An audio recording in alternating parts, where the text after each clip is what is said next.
Recording లో sir చెప్పాము sir. Okay.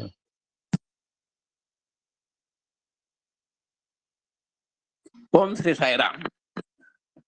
ఓంకార బీజ రూపాయ సర్వేశాయ జగత్పతే ప్రథమాయ నమస్తభ్యం శ్రీ సత్య సాయి గణాధిప. అహం సత్యబోధక చెన్నై దివ్యజ్ఞాన యజ్ఞము. ఈ దివ్యజ్ఞాన యజ్ఞ సుదీర్ఘ రసార్థులైన మన ప్రియతమ గురువులు పూజ్యులు ఆప్తులైన ఎం లక్ష్మీనారాయణ గారికి, శ్రీమతి ఎం వరలక్ష్మి గారికి హృదయపూర్వకమైనటువంటి అభివాదాలు.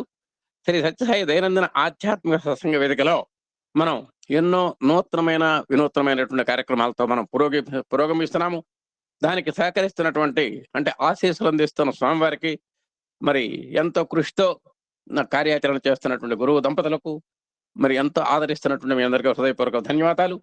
ఈరోజు సత్యసాయి దైనందిన ఆధ్యాత్మిక సత్సంగ వేదికలో భాగంగా మనం మొట్టమొదటగా మన కే చేతన్ సాయి, మన ఆత్మీయ సభ్యురాలు సుందర్ గారి యొక్క మనవడు. అతను 3rd క్లాస్ చదువుతున్నాడు.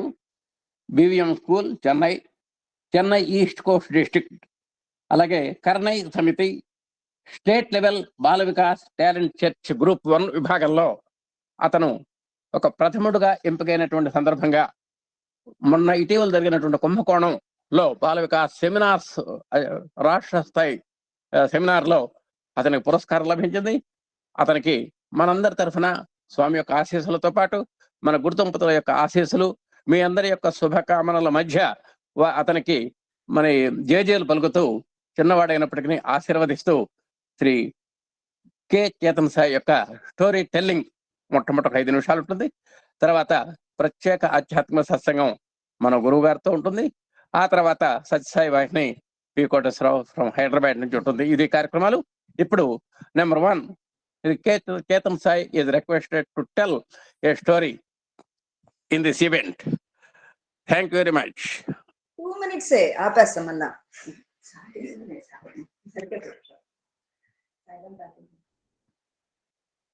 Sairam Tate Garu. Sairam all. Om Shri Sairam. I offer my humble pranams at the divine lotus feet of Bhagwan Sri Satya Sai Baba, respected judges, elders, dear brothers and sisters. Sairam to one and all. Today I am going to speak about help ever, help never. Paropakaraya Phalanti Vrikshaha Paropakaraya Vahanti Nadyah Paropakaraya Duhanti Gavaha Paropakaradam Idam Shariram. In today's world, we see widespread suffering, anxiety, and poverty. These conditions arise because humanity has drifted away from its true nature, love and compassion. Therefore, every individual must live by the noble principle, help ever, help never. True education is not measured by degrees or achievement, nor is spirituality defined by mere rituals. Real value lies in cultivating humility, purity of heart, and selfless service. Love and compassion are innate in every human being. When we fail to share this love, we are being ungrateful to society from which we have received so much. The purpose of human life is to share love freely and receive love in return.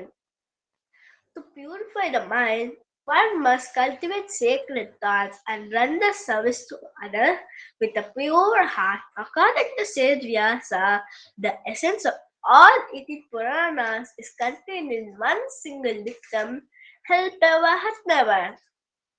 Even the smallest act of charity, when done by the genuine sincerity and compassion, is as valuable as offering one's very life. The story of Mahbub. Abdullah was once sleeping in a mosque in Makkah when he overheard 2 angels discussing a list of blessed souls. One angel said that Mahbub, a pauper from sick in the city, deserved the highest place of honor, even though he had never gone on a pilgrimage. Curious, Abdullah traveled to meet Mahbub and found him extremely poor, earning barely enough to survive. After years of sacrifice, Mahavu managed to save a few cards and prepare the special dish for his wife. On the way home, he heard the cries of a starving beggar. Moved by compassion, he immediately offered the entire dish to the beggar, watching with joy as the man ate. It was a selfless act done from the depths of his heart. Faith named Mahu among the most blessed, known and even wealthy pilgrims who had donated enormous sums. This story reminds us that God's special intention behind the act, not the external grandeur. The, the value of sacrifice. In 2004, the alumni of Sri Satya Sai Institute lovingly offered a check of 48 lakhs to Bhagwan from their personal savings for Swami's service projects. Swami reminded them that true greatness lies not in the amount given, but in the spirit of sacrifice, for only sacrifice can one attain true peace and divinity. Non-violence, ahimsa. Ahimsa means not hurting anyone through our thoughts, words, or actions. True non-violence is expressed when our mind, speech, and deeds remain gentle and compassionate. Engaging in service. Service awakens the divinity within us. Our will is to serve God who resides in every human being. When we offer our talents with love and sacrifice, our actions become pure and free from ego.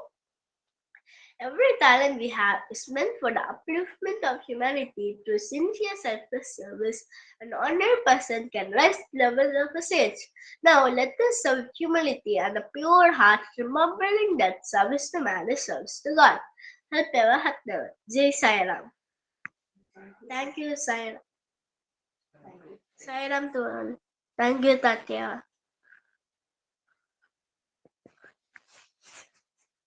Thank you very much, Mr. Chetan Sai. We are very thankful to you for your storytelling in ASB today. Thank you very much. ఇప్పుడు next our MLA sir. Tatya. Thank you, Tatya.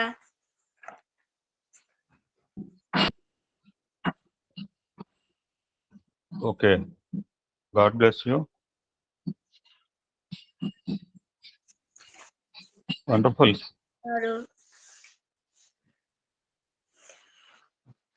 He came a small boy here. చిన్న పిల్లాడిలాగా వచ్చాడు మా ఇంటికి. బాల వికాస్ లో ఉంటే ఎలా ఎదగచ్చు అంటే బయట పిల్లలు ఎదగరా అంటే ఎదుగుతారు. ఆ ఎదగటం వేరు, ఈ ఎదగటం వేరు. వండర్ఫుల్. మాట్లాడతా లక్ష్మి?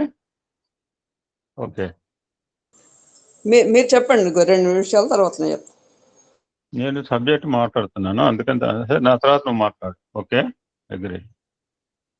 సార్ నా తర్వాత మేడం 2 నిమిషాలు మాట్లాడచ్చు సార్ ఆ పిల్లవాడి గురించి. అలాగే sir. Okay okay, thank you so much Teja.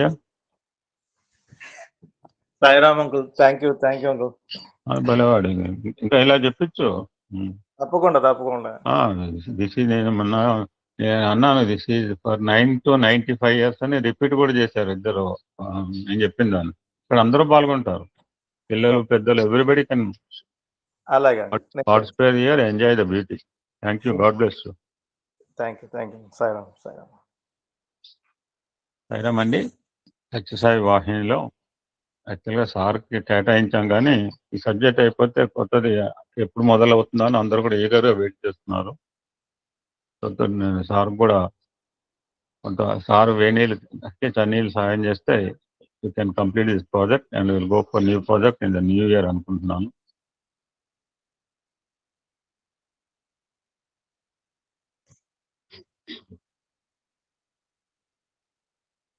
నిన్న చాప్టర్ అయిన తర్వాత ఆత్మవిచారణ తర్వాత కొన్ని నిత్య సత్యాలని ఉంటాయి, అన్ని చోట్ల రాస్తుంటారు.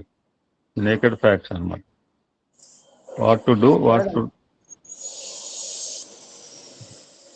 ఒక మేడం మాట్లాడుతున్నారు. ఓం శ్రీ సాయిరామ్. అందరికీ సాయిరామ్ అండి. చిన్న హార్టీ కంగ్రాచులేషన్స్. Chinna, Chetan.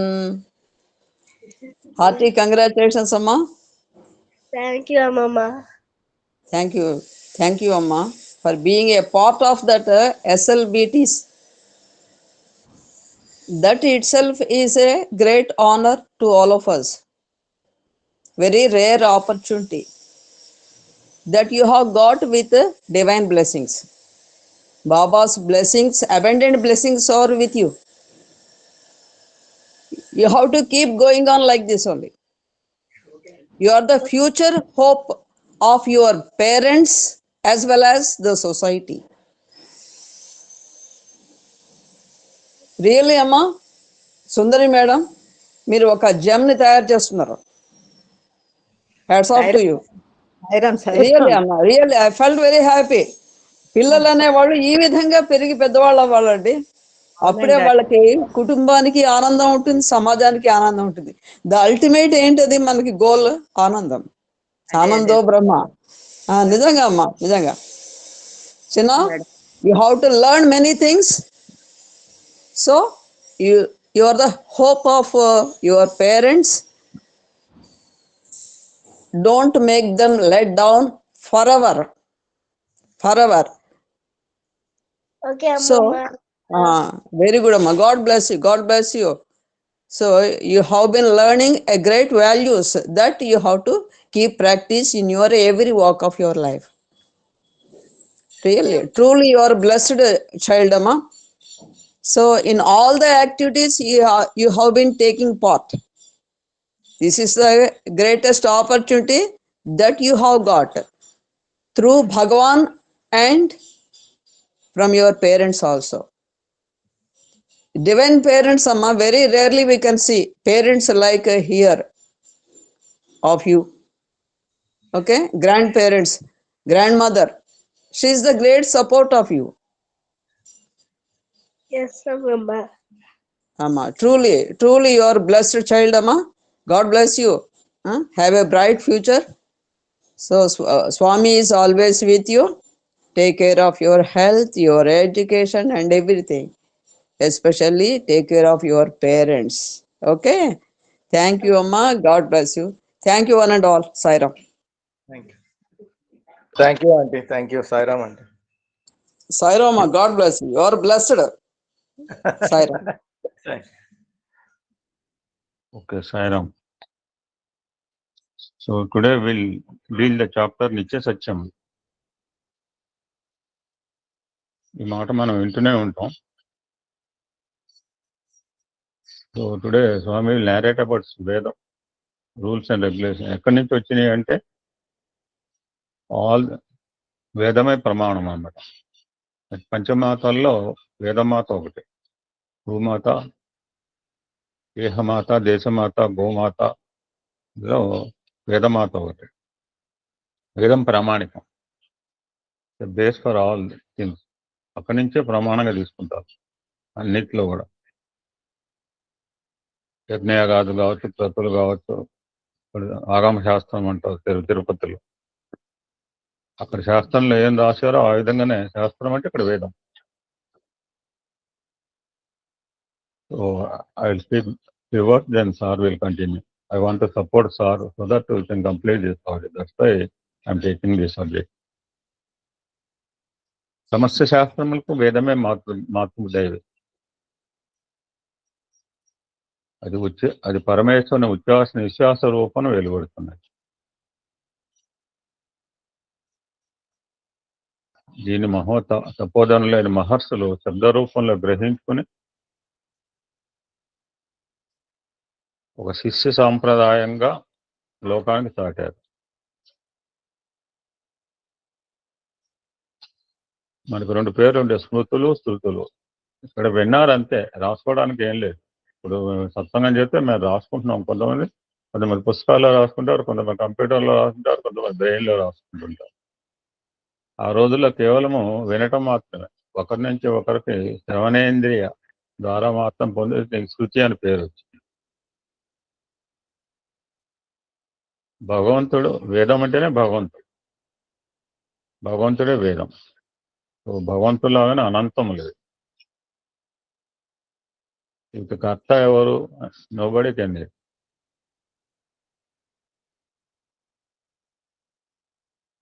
భగవంతుడు ఎలాగ అనంతుడో ఆయన ఎప్పటివాడు అనాదివాడు అంటే వేదం కూడా అంతే. సో ఫలానా చోట ఇది ఇక్కడ చెప్పారు, ఏం చెప్పారు ఎక్కడా లేదు. అతనికి అందరూ ఒకటే.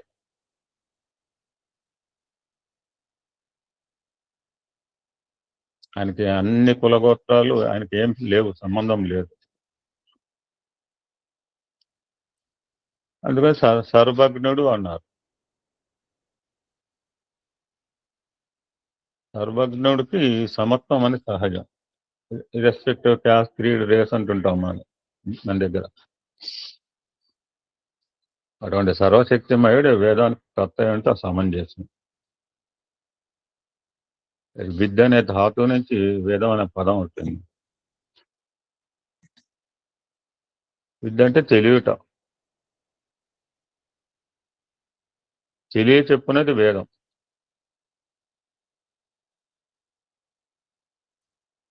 ఇది మనకు అందదు, ఎలా ఉంటుంది అలా ఉంటుందో మనం కెనాట్ సే. భగవంతుడు ఎలాగో ఎతో వాచో నివర్తంతిలానే ఇది కూడా. ఏమిస్తుందంటే మానవ శ్రేయస్ కాదు, మెటీరియల్ ఇస్తుంది. ఇందాక ఆనందో బ్రహ్మ అని, దాన్ని మర్చిపోయి ఎవరైనా దుఃఖాల్లో ఉంటే వాళ్ళకి నివారణకు ఉపాయం చూపుతారు. రుద్రం ఎందుకు చెప్తారు? రుద్రం అంటే పదం అర్థం ఏం చెప్పాడు? రోదైతే అది దుఃఖాన్ని పోగొడుతుంది. శాంతికి సాధనాలు కూడా తెలుసు. సో ఇక్కడ ప్రారంభమైంది, ఇక్కడ దిస్ ఈ స్టార్ట్. ఎలాగైతే శివ పరమాత్మ ఎలాగైతే తెలుసుకోవడానికి ప్రయత్నించి విఫలం అయ్యారో ఇది కూడా అంతే. దశకాల అనాది అని సనాతన పదాలు వాడాలి.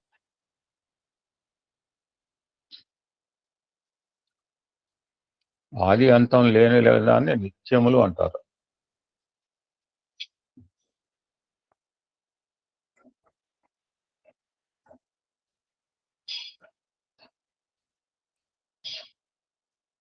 ఎందుకంటే మానవుడు బుద్ధి నేనంటలేదు.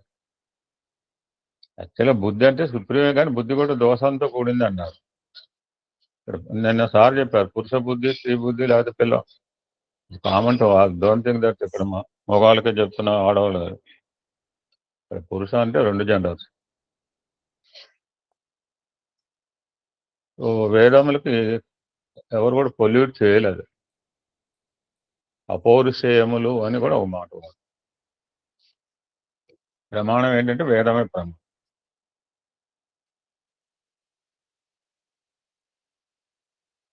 ఎవరికైతే పరిపూర్ణ విశ్వాసం ఉంటుందో వారికి స్వ అనుభవం అది.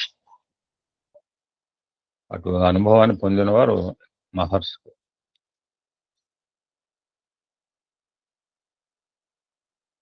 వాళ్ళు ప్రత్యక్ష అనుభవాలు పొందారు. ఈ దేశానికి కాలానికి అతీతం. మన దేశం తీసుకుపోయి మ్యాక్సిమల్ అనువాదం చేసుకున్నారు. ఈ ప్రపంచం అంటే కాదు విశ్వం అన్నారు స్వామి మధ్య ఎవరో.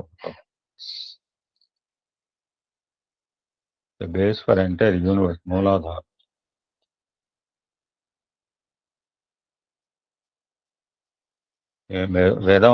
వేదాన్ని ఒక మతం అంటే అది ఎప్పుడో జనించి, మిగిలిన మతాలు మన కళ్ళ ముందు.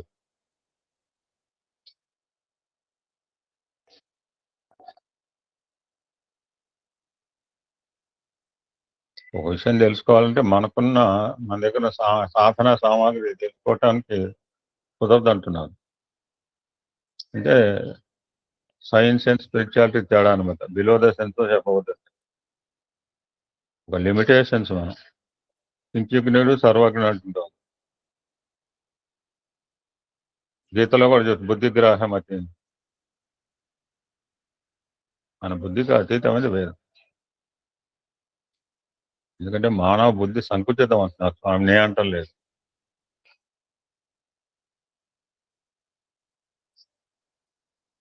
ఎందుకంటే ఉత్తగం లేదు. మనకు ఏదో కళ్ళ ముందు కనబడుతోందే, మనకు కనిపించే ప్రపంచమే ఇహపరములు అనుకుని ఈ బుద్ధి జాడ ఆవరించింది అని చెప్తున్నారు. ఇవన్నీ చూసింది వేదమాత. మానవులు ఉద్ధరించాలనుకుంది, సాటిస్ఫై చేయాలనుకుంది. So prepared a time chart. 10 సంవత్సరాలు, మాసములు, దినములు, ఘడియలు, విఘడియ. ఇది మనకైనా అంటే కాదు, దేవతలకు కూడా, బ్రహ్మదేవుడికి కూడా.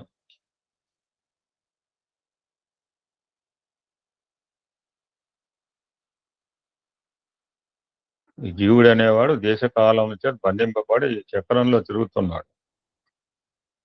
హౌ టు కమ్ అవుట్ తెలియక బాధపడుతున్నాడు. ఇప్పుడు దేశానికి కాలమునకు అతీతుడు. దీన్ని బంధ విముక్తి చేయాలనుకున్నాను, ఉద్ధరించాలనుకున్నాను. అది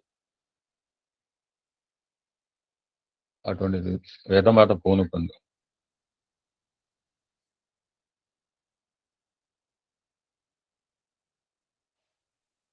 ఇవి ఆల్ నేకెడ్ ఫ్యాక్ట్స్. ఎందుకంటే ఫర్ ఎగ్జాంపుల్ భూమి ఉంది, ఆకర్షణ శక్తి కలదు. ఎప్పటి నుంచి అంటే అందరిది భూమితో పాటే వచ్చింది. భూమి ఆకర్షణ శక్తి, సూర్యుడు వెలుగు. నాకేం కనపడలేదు అంటే భూమి ఆకర్షణ కంటికి కనపడదు. ఆ కనపడలేదు ఆకర్షణ శక్తి లేదంటే వేరితం. కాల్ ఆకర్షణ శక్తి కాల్ జీ అంటారు, సైన్స్ తెలిసిన వాళ్ళకి. The value of G between -1 and +1. Intermediate లో ఎక్స్పెరిమెంట్ ఉంటుంది, జీ వాల్యూ అనుకోండి.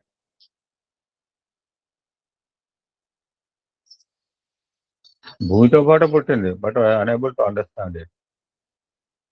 మనం తెలుసుకోకపోతే లేదా ఉంది. సో అలా కొంతకాలం గడిచిన తర్వాత పరిశోధన చేసి ఎక్స్పెరిమెంటల్ గా కనుక్కున్నాడు న్యూటన్. అప్పటిదాకా ఎవరు తెలియదు భూమికి ఆకర్షణ. అప్పటి నుంచి భూమి అంటే గ్రావిటేషన్ పుల్ ఉందని అంటున్నారు. ఈ పరిశోధన ముందు మన నమ్మకం ముందు, ఈ ఎక్స్పెరిమెంటల్ నాలెడ్జ్ ముందు కూడా ఉంది. ఇది ఎక్స్పెరిమెంట్ వచ్చింది కాదు. అలానే వేదాలు కూడా మనం తెలియక ముందే ఉన్నాయి. ఈ విధంగా న్యూటన్ చెప్పాడు భూమికి ఆకర్షణ శక్తి ఉందని చెప్పి, అలాగనే వేదములు, సమస్త వేదములు ఆధారభూతమని ఎంతో మంది తేల్చి చెప్పారు. ఇందాక అన్నట్టుగా before experiment knowledge also this is there.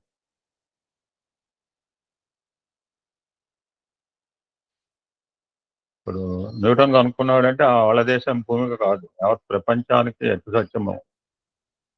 So మన భారతీయులు కనుక్కున్న వేదములు, భారతీయులు యావత్ ప్రపంచానికి సౌండ్ అనమాట వేదం అంటే. సో భారతదేశం జన్మస్థానం అని అనకూడదు. ఇండియన్ అంటే భారతీయులు అంటే ఎవరంటే సాంబార్ చెప్తారు.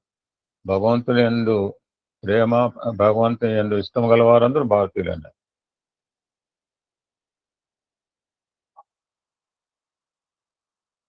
ఏది ఎక్కడ ఎప్పుడు జరగాలో కర్త విల్ డిసైడ్. ఆయన నిర్ణయం ప్రకారం నేను లక్లీ ఏమైందంటే యాక్చువల్గా సత్తంగా ఉంది ఎప్పుడో చెప్పాము సార్కి. ఆయన రిమైండ్ చేయకపోయాక ఇంక నేను రేపు భాస్కర బోధం అనుకున్నట్టు రాత్రి ఎందుకో కాకతాళీయంగా మెసేజ్.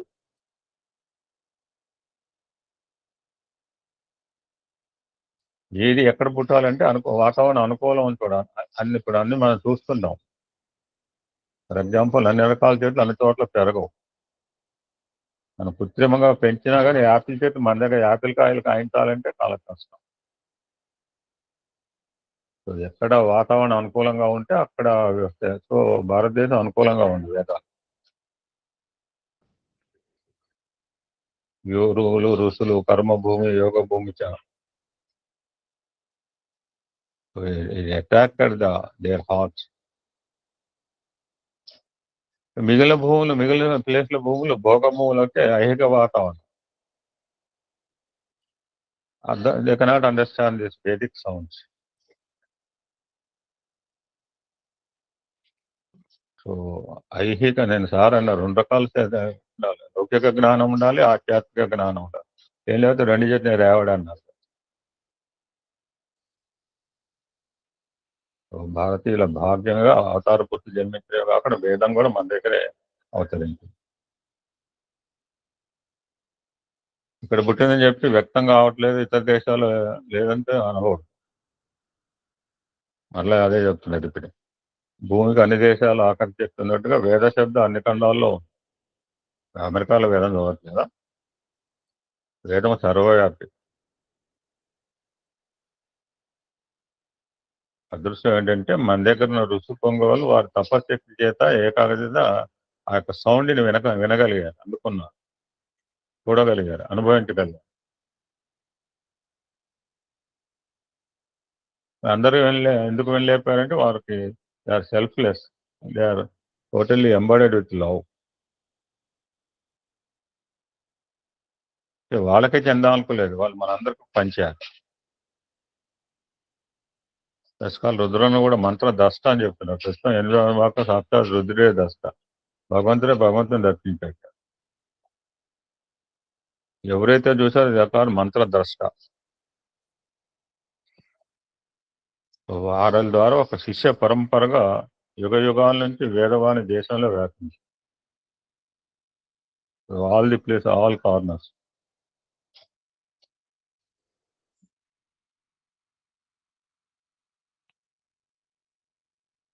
వేదానికి ద్రష్టలు ఎవరంటే ఋషులు. వేదము, వేదాంగములు, ఉపనిషత్తులు, స్మృతులు, పురాణాలు ఇవన్నీ మనం సత్యం కాదు, పదాలు, ఇతిహాసాలు. ఇది జ్ఞానానికి నిలయాలు. నిన్న కూడా అనుకున్నాం, 4 గోడలు కూర్చుంటే తెలియదు అన్నాడు. దేశాటం చేయాలి, తెలుసుకోవాలి, మహనీయుల మాటలు వినాలి, గ్రంథాలు చదవాలి. వాటిని పాల సముద్రాలతో పోల్చారు తాను, పవిత్ర జలాలు అన్నారు. ఫర్ ఎగ్జాంపుల్ ఇక్కడ ఎక్కడైనా అప్పుడు వర్షం పడినటువంటి ఒక మోటార్ పెట్టి నీళ్ళు డ్రైన్ చేస్తారు. ఒక సాగరంలోని ఎన్ని పంపులు పెట్టి డ్రై చేసినా ఈశాన్య మాత్రం కూడా తరి.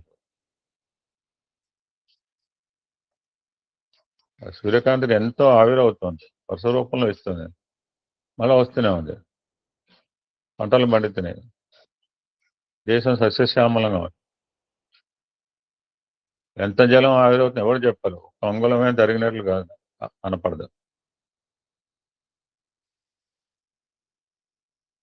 ఎన్నో జీవనదులు నీరు సముద్రం చివరికి ఎక్కడ ఎండ్ పాయింట్ అంటే సముద్రంలో చేరుకుంటాయి. మెజర్మెంట్ ఇంచి కూడా పెరగదు.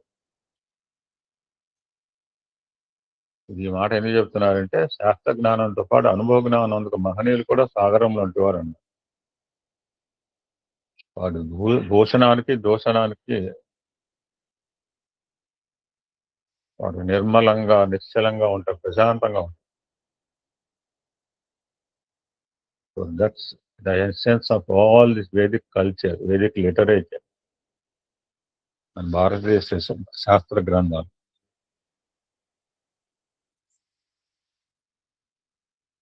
సామాన్య జ్ఞాన భాండాగారు ఎవరికి జాతనైతే అంత తోడుకోవచ్చు, తెలుసుకుందామని ప్రపంచానికి అందించవచ్చు. అటువంటి విజ్ఞానం, అనుభవ జ్ఞానం ఒక భారతీయ శాస్త్రంలో మాత్రమే ఉందంటున్నారు. సో సంస్కృతం ఇస్ ద బేస్.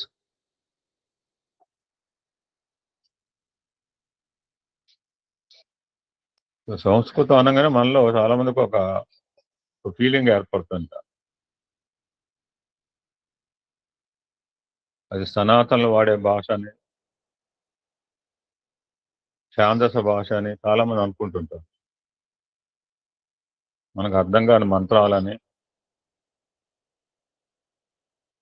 యజ్ఞయాగాదులకు వాడతారని, కర్మకాండకు ఉపయోగిస్తారని, కష్టతరమైన భాషాన్ని సామాన్యులకి ఇది అందుబాటులో it's feeling. We have to remove it. ఇప్పుడు మనం అన్నారు, ఇప్పుడు రుద్రం మనదాకా చాలా మంది తెలియదు, ఇప్పుడు రుద్రం నేర్చుకుంటున్నారు. నాకు భగవద్గీత తెలియదు, భగవద్గీత చదవటం నేర్చుకుంటాను నేను. సంస్కృతము మృత భాష కాదు, అమృత భాష, అమరవాణి. అంటే ఎసెన్స్, మూల సారం అందులో నిక్షిప్తమై ఉంది. అన్ని భాషలకి సంస్కృతం మాతృదేవి. Should not neglect it.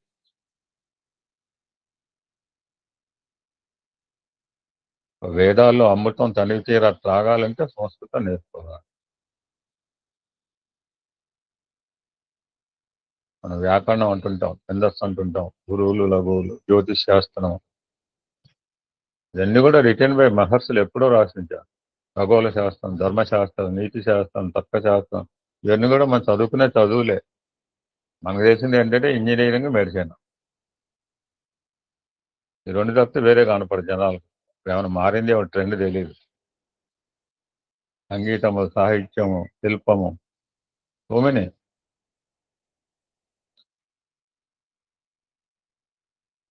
మన శాస్త్ర జ్ఞానాన్ని పాశ్చాత్య దేశీయులు ఆశ్చర్యపోయి వాటిలో సీక్రెట్స్ తెలుసుకునే ప్రయత్నం చేసి పరిశోధన చేస్తారు.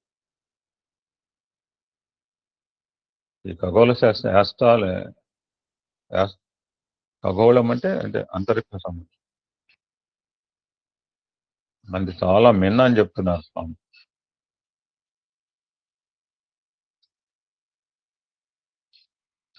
ఆ యొక్క వేదంలో 4వ పార్ట్లో విజ్ఞానము, సాంకేతిక అనుశాస్త్రం, రహస్య అధర్వణ వేదం. పాశ్చాత్యులు తెలుసుకున్నారు. మన నాడీ గ్రంథాలు ఈ మధ్య ప్రస్తావించుకున్నాం. జాతకాలు ఉంటాయి, జ్యోతిషం, ఆయుర్వేదం, రసాయనికం, వైద్యము, గణితం, అవన్నీ కూడా ఎక్కడ రాశారంటే కంప్యూటర్లో రాయలేదు, తాటాకుల మీద రాశారు. ఆ తాటాకు మీద రాసిన గ్రంథాలని టన్నుల కొద్ది ఏనాడో విదేశీలు తరలించిపోయారు. విజ్ఞాన భాండాగార. ఇందాక మాట చెప్పాను, మన భారతదేశ గ్రంథాల శాస్త్రాలను పరిశోధించే నిమిత్తం జర్మన్లో ఒక ప్రత్యేక యూనివర్సిటీని ఏర్పరచుకున్నారు. అందులో సంస్కృతం నేర్చుకున్నట్ట. ఒక మాట చెప్పారు స్వామి ఇక్కడ, అమెరికా, రష్యా, కాబూల్లో సంస్కృత భాష విశ్వవిద్యాలయాల్లో పెట్టవలన ఆసక్తి కాకుండా నిర్బంధ.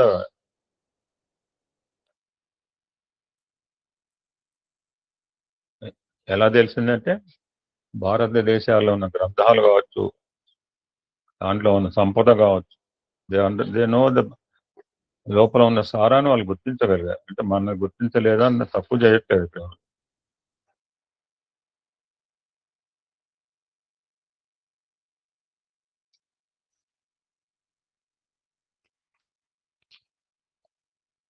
యోగ శాస్త్రం తెలుసు మనకి.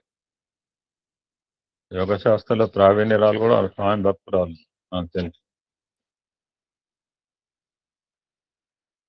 యోగా బికమ్ వరల్డ్ ఫేమస్ చేశారు. ఇదివరకు యోగా డే అంటే తెలిసేది కాదు. అటువంటి యోగా సెంటర్స్ ఎన్నో కూడా పాశ్చాత్య దేశాలు, అమెరికా, రష్యాలో ఉంది. ఆ యోగా నేర్పడానికే స్వామిని ఆ పిల్లలకి నేర్పడానికి ఆ శ్రీమూర్తికి రావటం జరిగింది. స్వామితో అవినాభావ సంబంధం ఎవరికి ఇవ్వని అద్భుతమైన వరప్రసాదాలు పొందగలిగింది.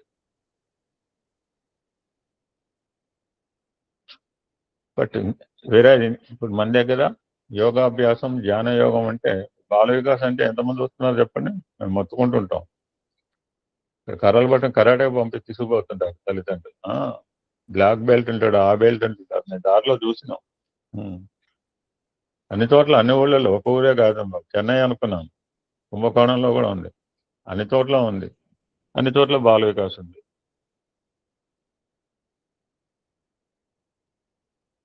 యోగము, యోగా, ధ్యానం అంటే ఏదో స్పిరిచువల్ పాత్ ఇప్పటి నుంచి ఎందుకు మన ఫీలింగ్ ఉంది పెద్దవాళ్ళకి. ఈ మాట అనగానే ఎటువంటి ఫీలింగ్ వస్తుందంటే, పూర్వకాలంలో అరణ్యాల్లో ఒంటరిగా కూర్చుని కాషాయ వస్త్రం ధరించి కాయలు దుంపలు వేలు వాళ్ళు గుర్తుకొస్తారట. యోగాభ్యాసము, ధ్యాన యోగము.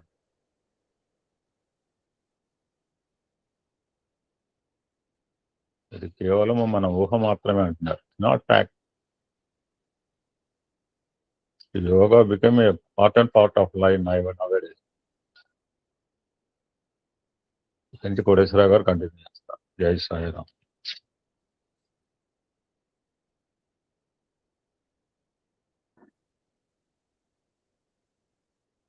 Okay sir.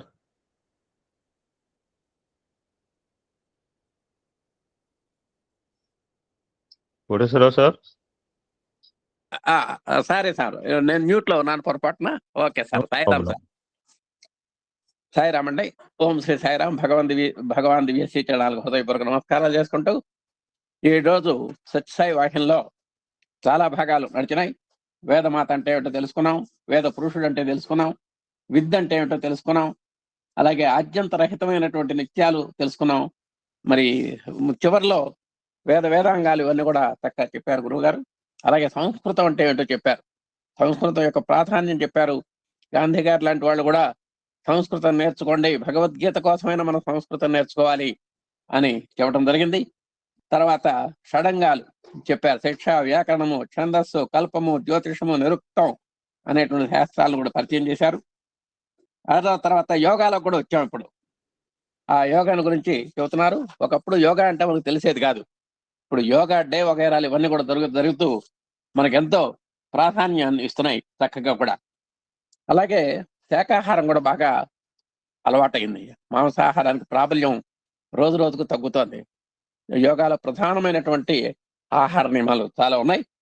మన యొక్క కాయాన్ని సౌష్ఠవంగా, ఆరోగ్యంగా, మనస్సును ఆరోగ్యంగా ఉంచుకోవాలంటే యోగా అవసరమని ఇప్పటిదాకా గురువు గారు చెప్పడం జరిగింది.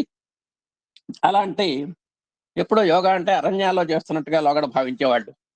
కానీ కాషాయ వస్త్రాలు కట్టుకొని ఇది అడవుల్లో మహామునులు, ఋషులు చేసేటువంటి సాధన, యోగ సాధనాన్ని, ధ్యాన సాధనాన్ని మనం అనుకుంటూ ఉంటాం. కానీ ఇప్పుడు అట్లా కాదు. యోగ సాధన అంటే మా వారే కాదు, ఒక అధునాతనమైనటువంటి ప్రక్రియ వచ్చింది.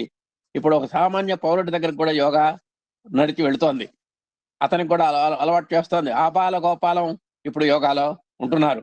దాంట్లో ఏదో బెల్ట్లు అంటున్నారు, అది అంటున్నారు. ఇంకా చాలా ప్రఖ్యాతమైనటువంటి స్థాయికి వెళ్తున్నాం. ఈ యోగ శాస్త్రాన్ని భౌతిక శాస్త్ర విజ్ఞాన దృష్టితో పరిశీలిస్తే ఇంకా విదేశీయులు ఇంకా కొత్త కొత్త మార్పులు కూడా దీంట్లో చేయడానికి ప్రయత్నం చేస్తున్నారు.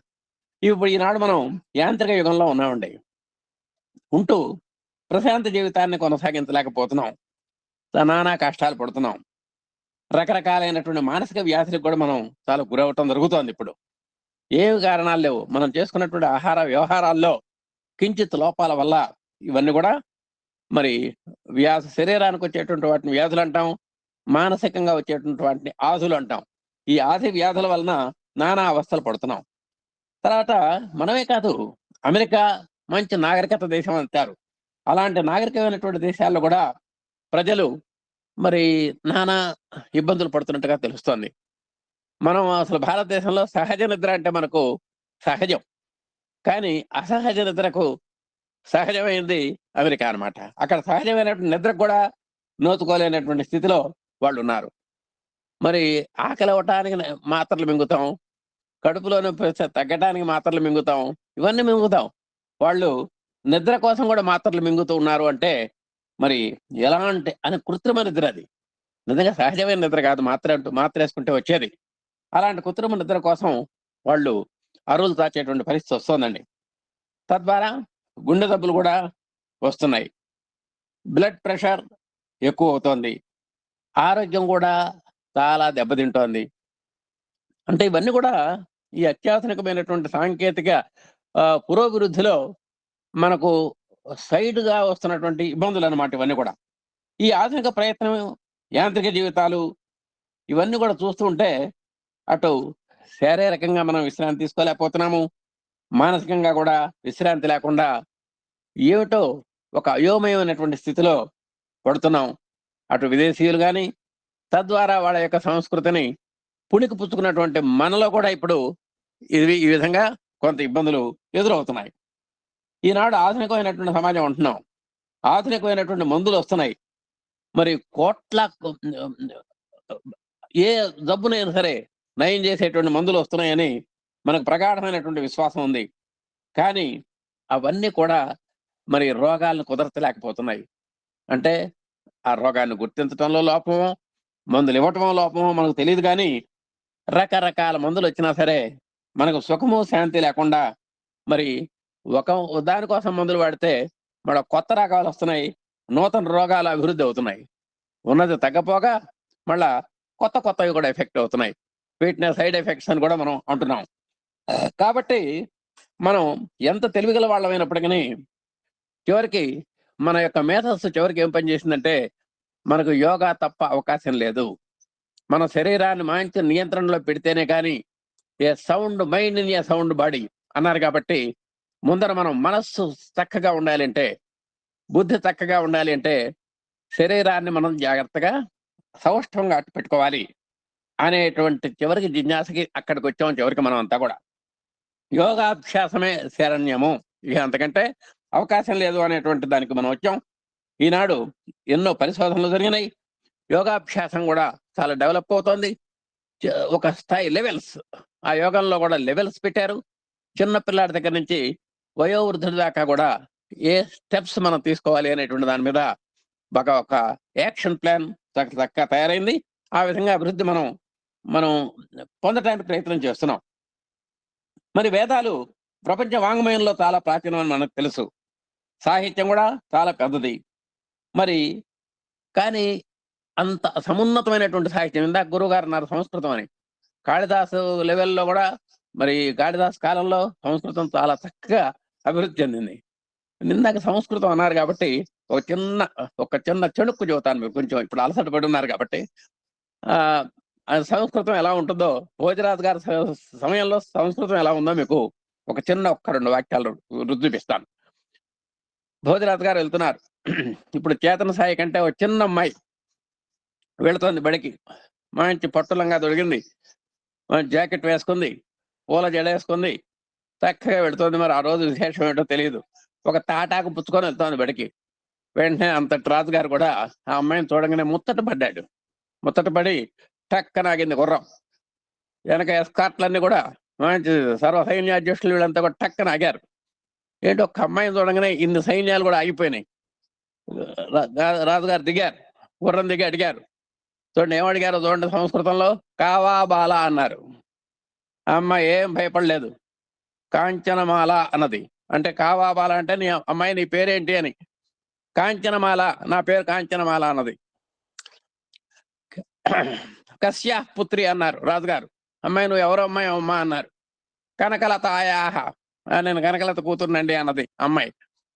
కిం వాహస్తే అన్నారు రాజుగారు. అమ్మాయి నీ చేతిలో ఏదో ఉన్నట్టుంది, ఏంటమ్మా అది అన్నారు. తాళజ పత్రం అన్నది. అంటే తాటాకు అని చెప్పారు. అని చెప్పింది అమ్మాయి నిర్భయంగా, ఒకే 1 వర్డ్ ఆన్సర్ అనమాట. కిం వా లిఖితం అన్నారు. ఏంటమ్మా దాంట్లో అక్షరాలు రాసమ్మా ఏంటమ్మా అన్నారు. కాఖా గాఘా అన్నది. సార్ డియర్ సార్ కాఖా గాఘా అన్నది.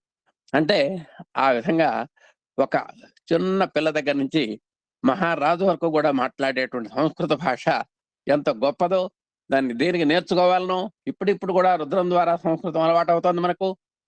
భగవద్గీత ద్వారా సంస్కృతం అంటే ఇట్లా ఉంటుందని తెలుస్తుందని ఇప్పుడే గురువు గారు దాని యొక్క ఔచిత్యాన్ని చెప్పారు. అంత సమున్నతమైనటువంటి సాహిత్యం ఉండగా మనకు ఈనాడు శీలరహితమైనటువంటి సాహిత్యం మనకు వస్తుందండి. అంటే అశ్లీల సాహిత్యం అంటారు దాన్ని. దానికి చిన్న పెద్ద ఎడిక్ట్ అయిపోతున్నారు. సత్యబద్ధం కాదది. కట్టు కథలతో కూడినటువంటి కవిత్వాలు వస్తున్నాయి. వాటిని మనం లెక్క చేయకూడదు.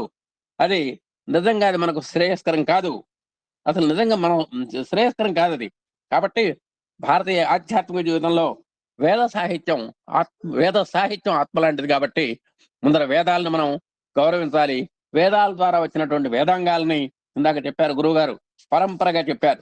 మరి స్మృతులు, ఉపనిషత్తులు, స్మృతులు, పురాణాలు, ఇతిహాసాలు, వీటన్నిటిని కూడా వేదాలు వీటన్నిటికి కూడా మూలం. కాబట్టి ఆ వేదాన్ని మనం కాపాడుకోవాలి.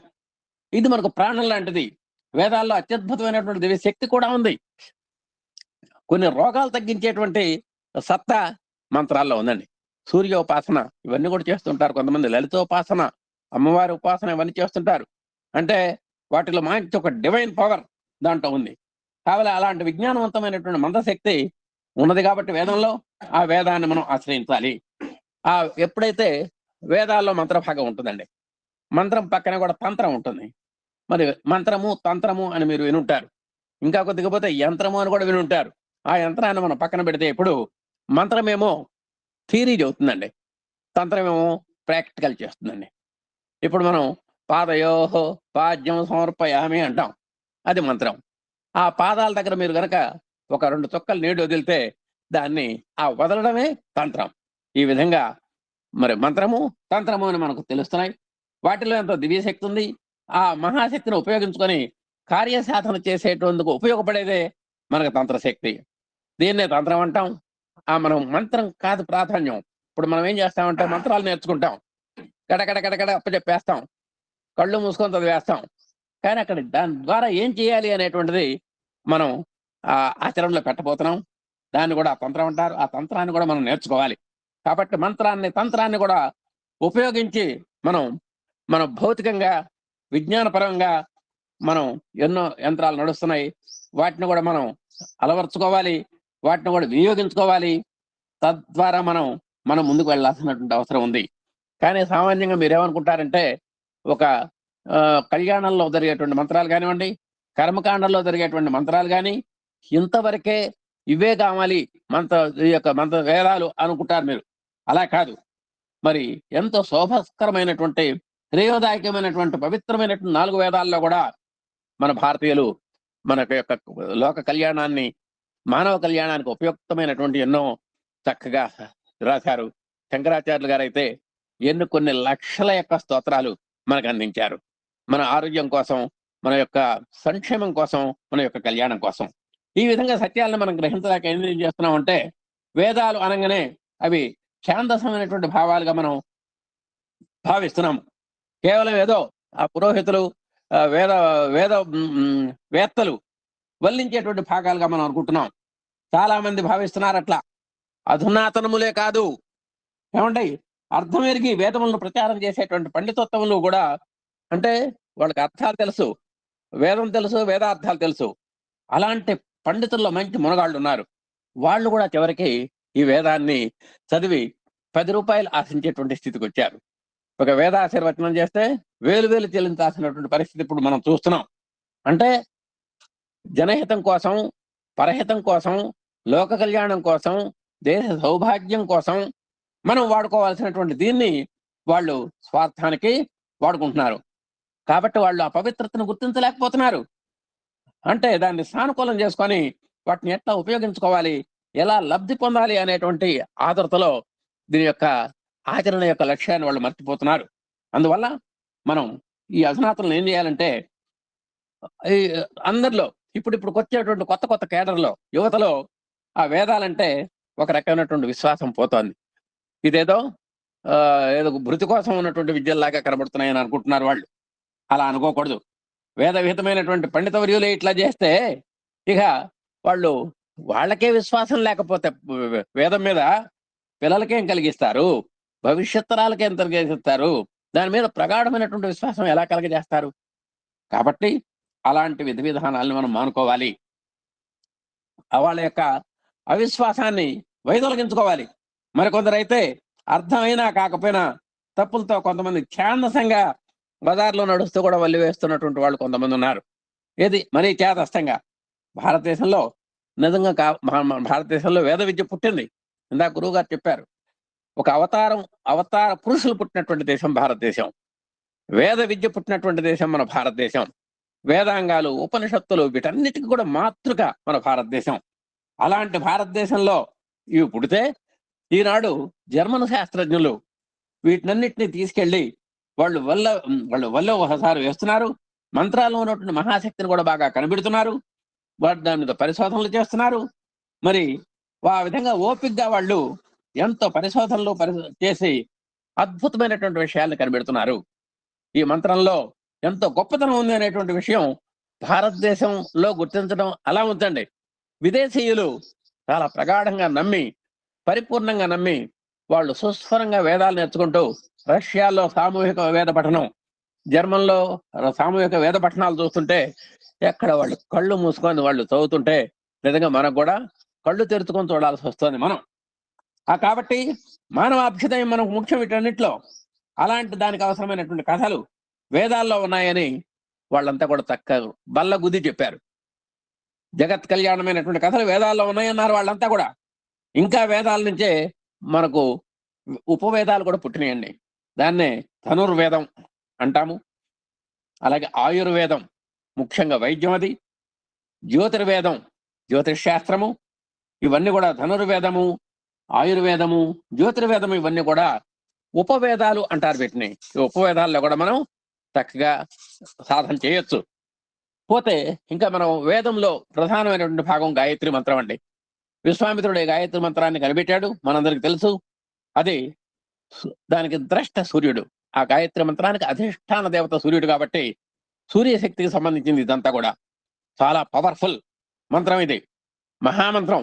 ఇప్పటికి కూడా గాయత్రి యజ్ఞాలు జరుగుతున్నాయి, మన వాళ్ళు చక్కగా చేస్తున్నారు. కొన్నిట్లో కూడా సంఖ్యాపరంగా కూడా చెబుతున్నారు. అప్పుడప్పుడు గురువు గారు కూడా చెబుతుంటారు కోటి గాయత్రి యజ్ఞం అని. దానికి సంబంధించినటువంటి పఠనము, ఆ లెక్కింపులు ఇవన్నీ కూడా జరుగుతున్నాయి. దేనికని? దాని మీద మనకు విశ్వాసం ఉంది. గాయత్రి మనల్ని రక్షిస్తుంది. గాయంతం త్రాయితే ఇది గాయత్రి అనుకున్నాం. ఎవరైతే గాయత్రి మంత్రాన్ని పాడతారో, గాయంత్రం అంటే పాడటం అనమాట. నిజంగా గాయత్రి మంత్రాన్ని మనం పాడతామా? పాడం, చదువుతాం. కానీ దాని యొక్క ఆ విధంగా ఎబ్రివేషన్ చెప్పడం జరిగింది అనమాట. నిజంగా అది పఠనం చేసినా కూడా మనం పాడినట్టే లెక్క. అలాంటి గాయత్రి మంత్రంలో అత్యద్భుతమైనటువంటి శక్తి ఉంది. ఇక వేరే మంత్రాలు ఏమక్కర్లేదు. ఒక గాయత్రి మనల్ని సమృద్ధిగా గాయంతం త్రాయితే ఇది గాయత్రి. ఎవరైతే గాయత్రిని చదువుతారో ఆమె పక్కనే ఉండి రక్షిస్తుంది అని ఉంది. అలాంటి దేనికంటే ఒక ఆదిత్య హృదయం ఉంది. దాన్ని అగస్త్యుడు మరి రావణాసురుడికి చెప్పడం జరిగిందండి. అంటే అగస్త్యుడు రామాయణంలో రాముల వారికి చెప్పాడు. అంటే ఆ ఆదిత్య హృదయం అంటే సూర్యుడికి సంబంధించింది. ఆ రావణాసురుడి యొక్క సంగ్రామంలో రావణుడి యొక్క మీద విజయం సాధించడం కోసం ప్రయత్నంలో ఉన్నటువంటి రాముడికి ఆ ఆదిత్య హృదయం చెప్పినటువంటి సందర్భం మనందరికీ తెలుసు. దేనికని? ఇంకా దానికి అమేయమైనటువంటి శక్తికి రావాలి, అంతటి మహత్తరమైనటువంటి వైర్ని గెలవాలి అంటే మహత్తరమైనటువంటి శక్తులు మనం ఆపాదించుకోవాలి అనే ఉద్దేశంతో ఆ మంత్రాన్ని చెప్పడం జరిగింది. ఆ మంత్రాన్ని ఆయన ఉచ్చరించాడు. భక్తి శ్రద్ధలతో విశ్వాసపాత్రంగా ఆయన చేశాడు. ఎన్నో అస్త్రాలను ఆయన సంపాదించుకున్నాడు. మహాసంపన్నుడైనాడు. మరి రావణాసురుడిని కూడా గెలవగలిగాడు. అలాగే విశ్వామిత్రుడు అన్నాం ఆయన్ని. నిజంగా మా లెక్కల ప్రకారం అయితే విశ్వానికి అమిత్రుడు అని మా ఉద్దేశం. కానీ మంచి అందరూ కూడా విశ్వానికి మిత్రుడుగా ఆయన అభివర్ణించడం జరిగింది. దేనికని? ఒక మానవ జాతి మొత్తం ఉద్ధరింపబట్టడానికి తగినటువంటి మంత్రాన్ని ఆయన కనిపెట్టాడు కాబట్టి, ఒక శక్తివంతమైనటువంటి మంత్రాన్ని కనిపెట్టాడు కాబట్టి, సృష్టికి ప్రతి సృష్టి చేసినటువంటి ఘనత మన విశ్వామిత్రుడిది. ఆయన వైజ్ఞానికుడు అని కూడా అన్నారు. మంచి సైంటిస్ట్ అని కూడా అన్నారు. అలాంటి గొప్ప సైంటిస్టు భౌతిక యంత్రాంగంతో అద్భుతమైనటువంటి శక్తిని కనిపెట్టినటువంటి ఘనత ఆయనకి దక్కింది. అలాంటి ఆధ్యాత్మిక శక్తిని ఆధారం చేసుకొని ఆయన మంత్రద్రష్టుడై ఎన్నో సాధనలు చేశాడు. శ్రద్ధతోటి, భక్తితోటి మరి నిత్యాచరణలో పెట్టడం జరిగింది. నిత్యానుభూతిని పొందడం జరిగింది. ఆ పొందినటువంటి అనుభూతిని లోకానికి పంచడం జరిగింది. ఆ విధంగానే ఆయనకి ఒక సైంటిస్ట్ అనేటువంటి బిరుదు కూడా ఖరారైంది. అయితే ఈనాటి వైజ్ఞానికులంతా కూడా ఏం చేస్తున్నారు? దాన్ని ఏదో దాంతో కొద్దిగా తెలుసుకొని ఆ సముద్రంలో సింధువులో ఒక బిందువుని తెలుసుకుంటున్నారు. ఆ బిందువును పట్టుకొని నేను ఇంత అని దాన్ని కొండంతలు చేసి ఆడంబరాలు కలిపి అలాంటి అద్భుతమైనటువంటి శక్తిని సంపాదించామని అహంకారంతో విర్రవీగుతున్నారు. కాబట్టి ఎవరు సమగ్రంగా తెలుసుకోవటం అనేటువంటిది అసాధ్యం. కొద్దిగా తెలిస్తేనే మన వాళ్ళు కాలు రగరేస్తూ ఎంతో ఆకాశానికి ఎగురుతున్నటువంటి నేపథ్యం మనకి ఇక్కడ కనబడుతోంది. కానీ అది తవ్విన కొద్దీ, గాయత్రి మంత్రంలో త్రవ్విన కొద్దీ ఎన్నో ఆంతర్యాలున్నాయి, అంతరార్థాలున్నాయి, పరమార్థాలున్నాయి.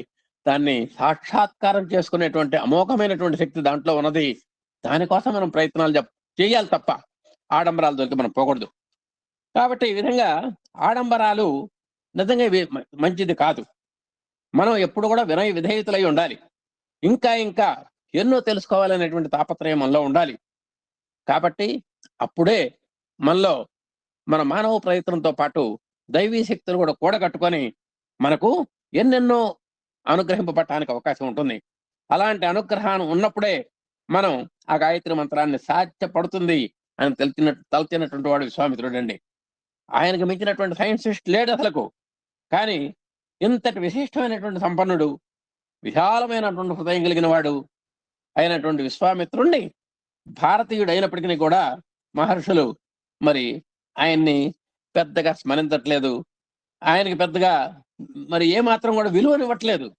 కానీ మనం అంటే మన భారతదేశం కాబట్టి ఎట్లా సరిపోయింది కానివ్వండి, మిగతా దేశాల్లో నెత్తిన పెట్టుకుంటారు, శ్రద్ధ వహిస్తారు, ఎంతో కూడా ఆయన్ని గౌరవిస్తారు.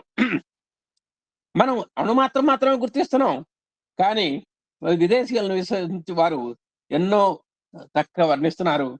మరి అంటే ఏంటంటే విపరీతమైనటువంటి అర్థాలతో ఆ చెప్పటం అనేటువంటిది చాలా విచారకరంగా ఉంటుంది. అంటే ఉన్నది ఉన్నట్టుగా చెప్పుకోవాలి మనం, ఆయన యొక్క గొప్పతనాన్ని ఉన్నది ఉన్నట్టుగా మనం చెప్పాలి. కానీ దాన్ని అనుమాత్రం గుర్తించగా తాము తెలిసినటువంటి వ్యాఖ్యానాలు చేయటం అనేటువంటిది అక్కడక్కడ జరుగుతోంది. అది విచారకరం. కాబట్టి విదేశీయులే భారతదేశ వేద గ్రంథాలని ఎన్నో రకాలుగా పరిశోధనలు చేసి, ప్రింట్ చేసి, వెలికి తీసి, దాంట్లో ఉన్నటువంటి ఆంతర్యాలను వాళ్ళు మరి వాళ్ళ యొక్క స్వమేధ చేత, అపారమైనటువంటి పరిశ్రమ చేత మనకు వెలుగులోకి తీసుకురావటం అనేది చాలా గొప్పగా ఉంది. కాబట్టి ఎక్కడైతే వేదమాత పుట్టిందో అలాంటి భారతీయులు మాత్రం దాన్ని పెంపుడు తల్లిగా చూసుకుంటున్నారు తప్ప, వాళ్ళు సొంత తల్లిగా చూసుకుంటున్నారు ఒక పక్క వేదమాతని. మన దేశంలో పుట్టినటువంటి వేదమాత మనకు తెలుసు. అలాంటి భారతదేశంలో పుట్టగా ఈ భారతదేశంలో ఉన్నటువంటి వాళ్ళంతా కూడా సవతి తల్లి ప్రేమతో చూడటం అనేది మరి ఇది పెద్ద ఆశాజనకం కాదు. దేనివల్ల వచ్చింది ఇట్లా మార్పు అంటే కేవలం ఆ మెకాలే సృష్టించినటువంటి ఆంగ్ల విద్య యొక్క ప్రభావమే ఇది అని చాలా మంది చెబుతున్నారు. ఇంకా భారతీయుల యొక్క మహర్షుల యొక్క విజ్ఞాన భిక్ష జాగ్రత్తగా విచారించినట్టయితే విమాన నిర్మాణాలు కూడా మన భారతదేశంలోనే జరిగినాయి. ముఖ్యంగా భారద్వాజ మహర్షి ఉన్నాడు. ఆయన విమాన చోదనము అంటే వాయు యానము అనేటువంటి దాని మీద ఆయన కూడా ఎన్నో గ్రంథాలు రాశారు. మానసిక శాస్త్ర ఆధారంగా జరిగినవి కాకుండా నిరూపించి భారతీయులు, అంతేకాదు వైద్య శాస్త్రం కూడా భారతదేశం నుండి అభివృద్ధి జరిగింది. కాబట్టి ఒక విమానం ఎలా నడవాలనో మొట్టమొదటి సూత్రాన్ని కనిపెట్టినటువంటి దేశం మంది. అలాగే వైద్య శాస్త్రం ఎట్లా అభివృద్ధి చెందాలనో మరి ఇందాక చెప్పుకున్నాం మనం, ధనుర్వేదము, ఆయుర్వేదము, అవన్నీ కూడా మన భారతదేశంలో ఉపవేదాల్లో మనకు పుట్టినవే. ఈ విధంగా మొట్టమొదటి ఈ విద్యని మరి ఇందాక చెప్పినటువంటి మన విమానయానం కానివ్వండి, ఏదన్నా కానివ్వండి, మరి భారద్వాజ మహర్షి మన మానవ జాతికి అందించడం జరిగింది. అలాగే ఆత్రేయుడు అనేటువంటి ముని అగ్నివేశునికి ఉపదేశించినట్లుగా కూడా ఆయుర్వేదం అంతా కూడా ఒక గ్రంథంగా వ్రాయబడి చెప్పబడుతోందండి. ఆ ముని పేరు ఆత్రేయుడు. ఆయన అగ్నివేశుడు అనేటువంటి ఆయనకి ఈ ఆయుర్వేదం చెప్పినట్టుగా మనకు సాక్ష్యాలు కనబడుతున్నాయి. ఈ ఆయుర్వేదానికి మరొక పేరు కూడా ఉందండి, చరక సంహిత అని. చరక సంహిత అంటే పూర్తిగా వైద్య శాస్త్రం అన్నమాట. మరి అది ఇప్పుడు మనకు దొరుకుతోంది. దాంట్లో ఇది ఆరోగ్యానికి సంబంధించింది కాబట్టి ఒక రోగి యొక్క లక్షణాలు ఉన్నాయి, చికిత్సా విధానాలు ఉన్నాయి, పిండోత్పత్తి అంటే గర్భధారణ, మన ఆ పిండం ఎలా ఉత్పత్తి అవుతుంది, ఇవన్నీ కూడా ఆ ఆయుర్వేదంలో చక్కగా అతి రహస్యమైనటువంటి విషయాలు చెప్పబడటం అనేది ఆ గ్రంథంలో ఉన్నాయి. అలాగే మూలికలు తోటి ఎలా మొండి వ్యాధులను మనం నయం చేయాలి అనేటువంటిది కూడా దాంట్లో ఉంది. ఈ విధంగా ఇంకో పేరుందండి వీటికి, సుశ్రుతము అనేటువంటిది కూడా ఒకటి ఉంది. సుశ్రుతము అంటే అక్కడ సుశ్రుత హాస్పిటల్స్ అని అప్పుడప్పుడు పేరు పెడుతుంటారు. ఇది కూడా ఆయుర్వేదానికి సంబంధించిందే. ఇది సుశ్రుతము అనేటువంటిది కూడా ఒక గ్రంథం. సుశ్రుతుడు అనేటువంటి రాయన రాశాడు కాబట్టి దీనికి సుశ్రుతము అనేటువంటి పేరు వచ్చిందనమాట. కాబట్టి సుశ్రుతము అనేటువంటి ఆయుర్వేద గ్రంథాన్ని రచించినటువంటి వాడు సుశ్రుతుడు అనేటువంటి మహర్షి. కాబట్టి ఈ సుశ్రుతము కూడా వైద్య సంబంధమైనటువంటి శాస్త్రమే. దీన్ని మరి ధన్వంతరి, నాగార్జునుడు మొదలైనటువంటి మహర్షులు, మహానుభావులు వెలుగులోకి తీసుకొచ్చి రావడం జరిగింది. మరి ఈ శాస్త్రాల్లో కూడా అనేక రహస్యాలు ఉన్నాయి. మరి వేదాల ద్వారా ఈ విధంగా మహర్షులు కనిపెట్టబడినటువంటి విషయాలు మనకు ఎన్నో భారతీయులకు అందుబాటులో వచ్చినాయండి. ఆ విధంగా నీతి శాస్త్ర, ధర్మశాస్త్ర మహానిధులన్నిట్లు కూడా మనం కలిగి ఉన్నాం. మనకెన్నో గని లాంటి విశేషాలు మనకున్నాయి. అలాగే మనోధర్మశాస్త్రం మన దగ్గర ఉంది, గౌతముని యొక్క న్యాయశాస్త్రం ఉంది, ఎన్నో స్మృతులు ఉన్నాయి. ఇవన్నీ కూడా మనం మన యొక్క మానవ కళ్యాణానికి, సంక్షేమానికి వాడుకోవాలే కానీ మన దగ్గర సాధనా సామగ్రి మాత్రం లేకపోలేదు. ఇక వేదాంతం ఏ సాంప్రదాయానికి ఉన్నప్పటికీ, ఏ సాంప్రదాయానికి కానీ, ఏ తెగకి కానీ, ఏ కోవకు కానీ, ఏ జాతికి కానీ, ఏ లింగానికి కానీ, ఏ నమ్మకానికి చెందనిది అని చెబుతున్నారండి. కాబట్టి వేదాంతం ఇదేమన్నా ఒకళ్ళని కొమ్ము కాస్తోందా, ఏదైనా ఒక వర్గాన్ని మనం వెనకేసుకొస్తోందా అనేటువంటి భయం మనకు అక్కర్లేదు. ఒక సాంప్రదాయం మంది కాదు, తెగకు సంబంధించింది కాదు, కోవ, జాతి, లింగం ఏది కూడా దేనికి సంబంధించింది కాదు. ఇది సార్వత్రికము, సార్వజనీనము, సార్వకాలీనము అని మనం గుర్తుపెట్టుకోవాలి. ఈ ఏ శాస్త్రాలైనా సరే, ఇందాక మనం చెప్పుకున్నటువంటి ఏ శాస్త్రం అయినా సరే, వాటి యొక్క లక్ష్యం ఒకటే. ఏమిటది? సర్వే జనా సుఖినో భవంతు, లోకా సమస్త సుఖినో భవంతు అని చెబుతున్నాయి. మరి ఈ వేదాంతం అంటే ఇది కూడా జ్ఞానమే. ఏ జ్ఞానం అయ్యా? ఆత్మజ్ఞానము. ఆత్మజ్ఞానం అంటే మనం చెప్పుకున్నాం, మనం దేహభావన ఆత్మభావన అనుకున్నాం. అలాగే దేహభావన శాశ్వతం కాదనుకుంటున్నాం, ఆత్మభావన చాలా శాశ్వతము అని కూడా అనుకుంటున్నాము. అలాగే ఆత్మతత్వం ద్వారా ఆనందం కలుగుతుంది కూడా మనం చెప్పుకుంటున్నాం. అలాగే మరి తన్ను తాను తెలుసుకున్నట్టు కంటే కూడా మానవుడికి అధికమైనటువంటి లాభం వేరొకటి లేదండి. మనం ఎప్పటికైనా సరే మానవ మాత్రుడుగా మనం హూయామై అనేటువంటిది మనం కనుక్కోగలగాలి. మరి శృతులు కానివ్వండి, అంటే వినటం ద్వారా వచ్చినవి శృతులు, స్మృతులు, వాటిని మననం చేసుకోవటం ద్వారా అభివృద్ధిలోకి వచ్చినటువంటి స్మృతులు. అలాంటి శృతుల నుంచి కానీ మనం విశ్వాసం గలవారికి ఆత్మజ్ఞానం అవసరము. కాబట్టి ఏదైనా మనం ముందుకు వెళ్ళాలి అంటే జ్ఞానం కావాలి. నహి జ్ఞానైన సదృశం పవిత్రమిహ విద్యతే. జ్ఞానంతో సమానమైనటువంటిది ఈ ప్రపంచంలో ఏదీ లేదు. కాబట్టి అలాంటి జ్ఞానం కావాలి అంటే మనం శృతులను స్మృతుల్ని మనం ఆశ్రయించవలసిందే. ఇక ఇప్పుడు మనం ఒక చిన్న విషయానికి వెళ్తున్నాం. చూడబడున్నది చూచు దానికంటే కూడా వేరైనదని అందరికీ తెలియను. ఇప్పుడు మనం కన్ను ఉందండి, కన్ను చూస్తుంది, ఒక దృశ్యం చూడబడుతుంది. మనం తాజ్మహల్ని చూసాం. తాజ్మహల్ని ఎట్లా చూసాము? కన్నుతో చూసాం. ఆ కన్నుతో కన్ను దేన్ని చూసింది? తాజ్మహల్ని చూసింది.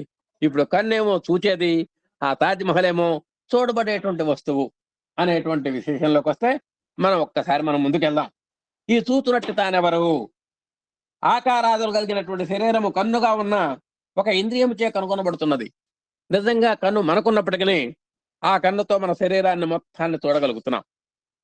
చూసారా? శరీరంలో ఒక భాగం కన్ను.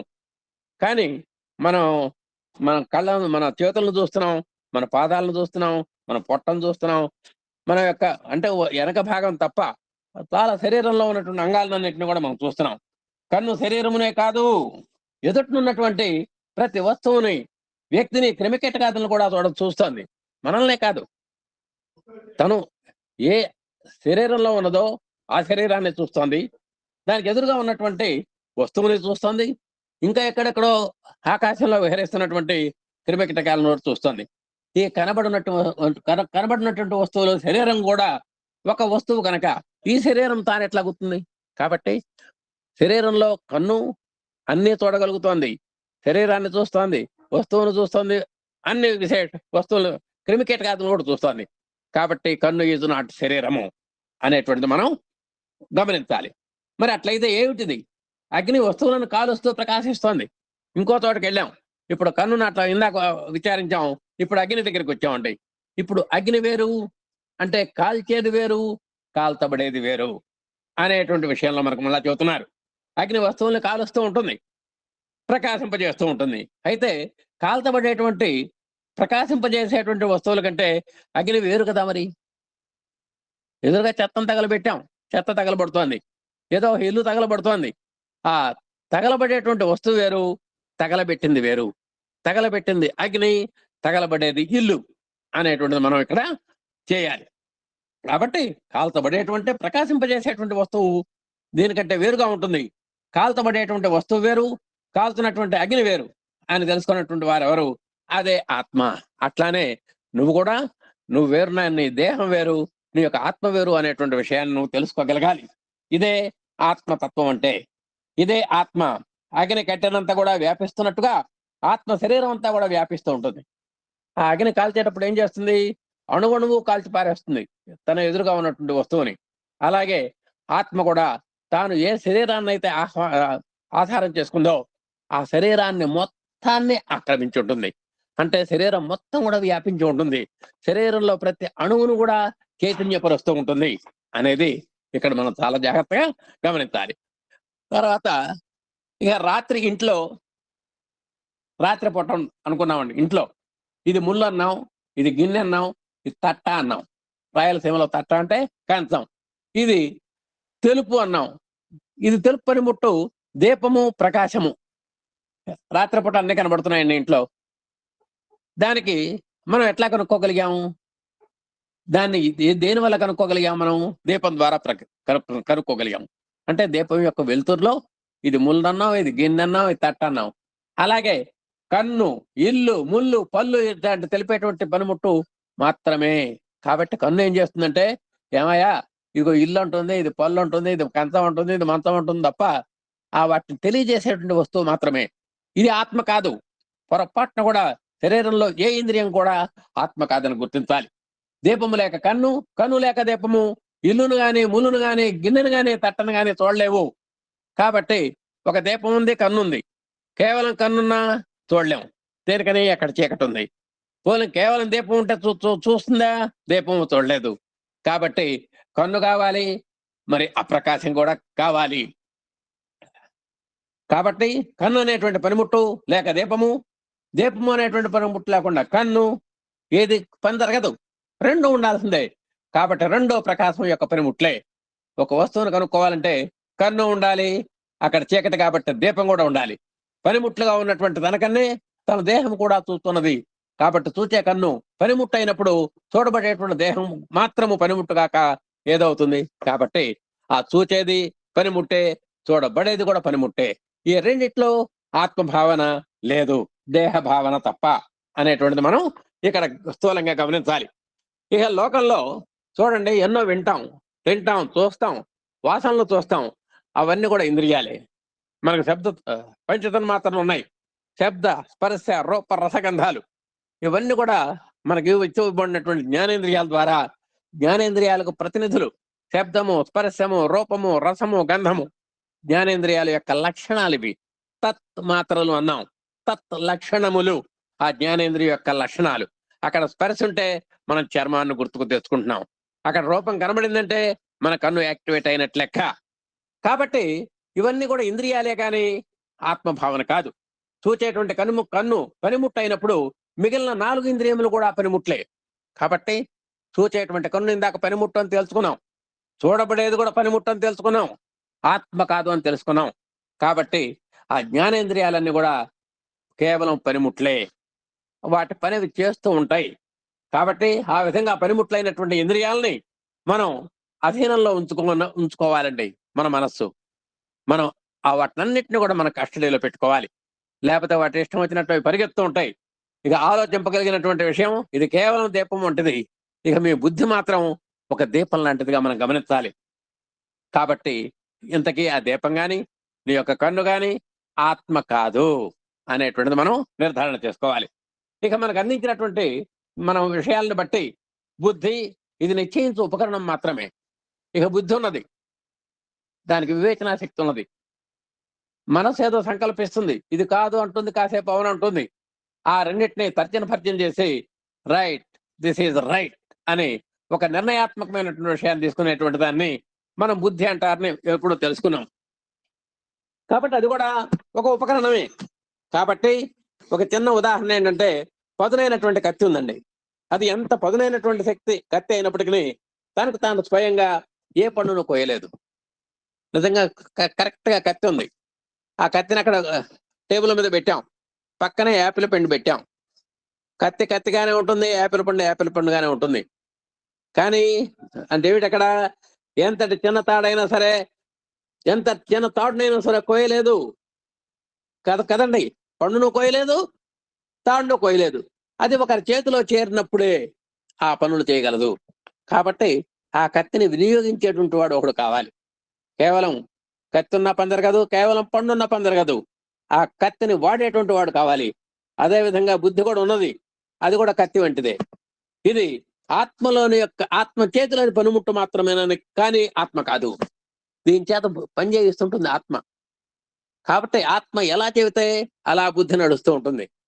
నువ్వు ఏ విధంగా అయితే నీ చేత్తో ఆ కత్తి తీసుకొని ఏదైతే పండును కోస్తావో, అలాగే ఈ ఆత్మ కూడా బుద్ధి అనేటువంటిది ఆ కత్తి ద్వారా మరి నువ్వు పండును కోసినట్టుగా నీ యొక్క పనులన్నీ కూడా తాను చక్కదిద్దుకుంటూ ఉంటుంది. బట్ ఆ బుద్ధి ఇస్ నాట్ ఆత్మ.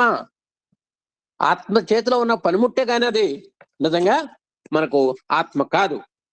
ఇక ప్రాణం ఉందండి. ఇది నిద్రలో తానున్నట్టు ప్రాణానికి తెలియదు. నిజంగా ప్రాణం ఉంది, మనందరికీ కూడా ప్రాణం ఉంది. గడియారం లోలకం కొట్టుకుంటోంది. అది మనం జన్మించినప్పుడు మొదలుపెట్టింది ఆడటం, చివరి శ్వాస వదిలేదాకా ఆడుతూనే ఉంటుంది. నిజంగా దానికి తెలియదండి. ఒకవేళ మనం నిద్రపోతున్నా కూడా దానికి తెలియదు మనం నిద్రపోతున్న సంగతి. నాకు శ్వాస ఉన్నది లేనిది తెలుసుకోలేదు, దానికి తెలియదు పాపం. దాని డ్యూటీ అది చేయటమే తప్ప జాగ్రత్త స్వప్న నిద్రాదులో ఉన్నటువంటి స్థితుల్ని ఆయా సమయంలో మాత్రమే తెలుసుకోగలదు. కాబట్టి అది కూడా సమయం వచ్చినప్పుడు మాత్రమే ఆ సందర్భాన్ని బట్టి ఇగో ఇతను జాగ్రత్తలో ఉన్నాడు, ఇతను స్వప్నావస్థలో ఉన్నాడు, ఇతను నిద్రావస్థలో ఉన్నాడు అనేటువంటి విషయాల్ని తెలుసుకోగలుగుతుంది. కానీ నిద్రలో జాగ్రత్తలో స్వప్నాన్ని గుర్తించలేదు. నిద్రపోయేటప్పుడు ఆ జాగ్రత్త అవస్థను ఊహించుకోలేదు. అది జాగ్రత్త అవస్థలో ఉన్నప్పుడు స్వప్నాన్ని కూడా గుర్తించలేదు. ఇంతకేమిటది? ప్రాణము. కాబట్టి ప్రాణం కూడా ఆత్మ కాదు, అది కూడా ఒక పరికరమే.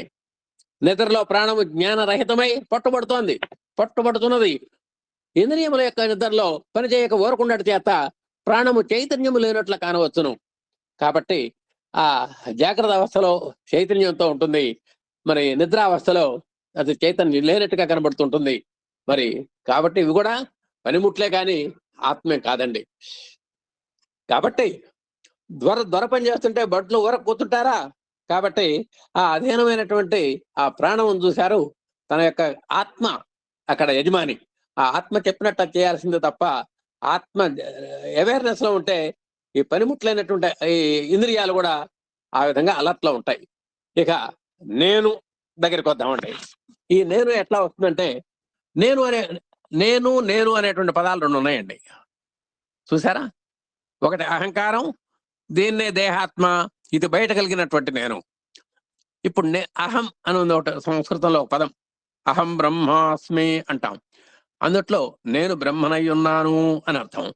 అహం అంటే ఒక అర్థమేమో నేను, ఇంకో అర్థమేమో అంతరాత్మ.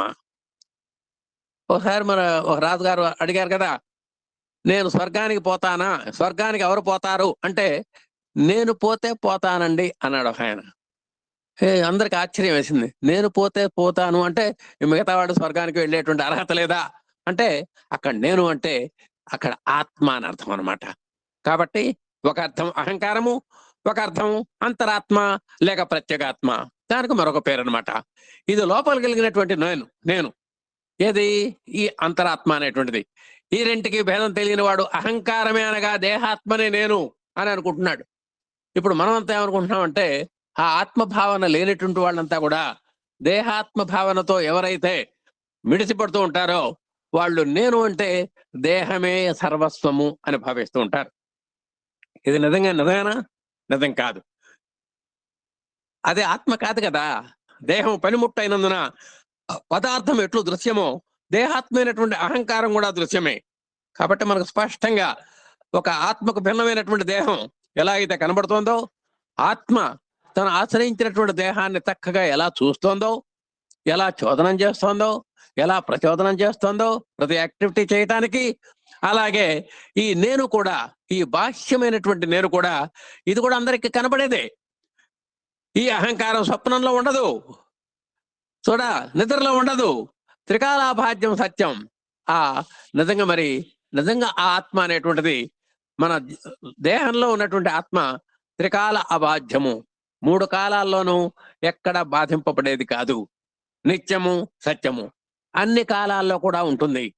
ఈ విధంగా విచారణ జరిపితే ఇంద్రియాలు, మనస్సు, బుద్ధి, ప్రాణము ఏది తాను కాని ఎడ్ల ఇక ఆత్మ ఏమిటి?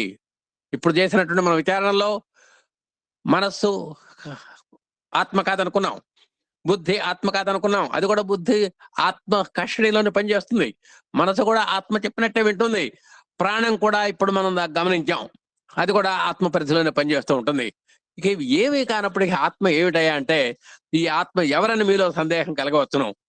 రాకపోకలు లేనటువంటి, కరచరణ అవయవాలు లేనటువంటి, మాలిన్యం చేరినటువంటి, అణువున ఘనఘనంలోనూ ఆకాశం వలంతటా ఉన్నటువంటిది నేను, నాది అనేటువంటి భావము లేక అగ్నికి వేడిలాగా, సూర్యుడికి ప్రకాశంలాగా, ఎరకయ్యే స్వభావంగా కలిగినటువంటి ఆత్మ అని చెప్పుకోవాలి మనం. కాబట్టి ఇది ఎవరికి ఇది ఛేదింపబడేది కాదు, లొంగేటువంటిది కూడా కాదు. ఏ అవయవాలతో దీనికి అసలు ఏ మార్పులు చేర్పులు కాబట్టి ఇది మనకు అంత పవిత్రమైనటువంటి భావన. మనకు సూర్యుడికి సహజం, వెలుతురు సహజం కదండి, అగ్నికి వేడి సహజం కదండి. అలాగే ఇది కూడా సహజమైనటువంటి భావంతో ఉంటుంది కాబట్టి మనం ఎవరికి అగోచరమైనటువంటిది కాబట్టి ఎరుకయ్యే స్వభావం కలిగినటువంటిది ఆత్మ మనం చెప్పుకోవాలి. శోక కోప పంచేంద్రియ సంబంధం లేనటువంటి పరమానందమైన ఆత్మ. దీనికి శోకం లేదు, కోపం లేదు, పంచేంద్రియ సంబంధం లేదు, ఏమీ లేకుండా అది చక్కగా మనకు వర్తిస్తూ ఉంటుంది. సకల జీవుల్లో హృదయ ప్రజ్ఞగా ఉండేటువంటి ఆత్మ కాబట్టి అత్యతిష్టదశాంగుళం అంటాడు. ఎక్కడో హృదయ గహ్వరంలో ఒక 10 అంగుళాలు దశాంగుళం అన్నాడు. 10 అంగుళాల యొక్క నిడివితో అది కనబడుతుంది అని మనం చెబుతూ ఉంటారనమాట.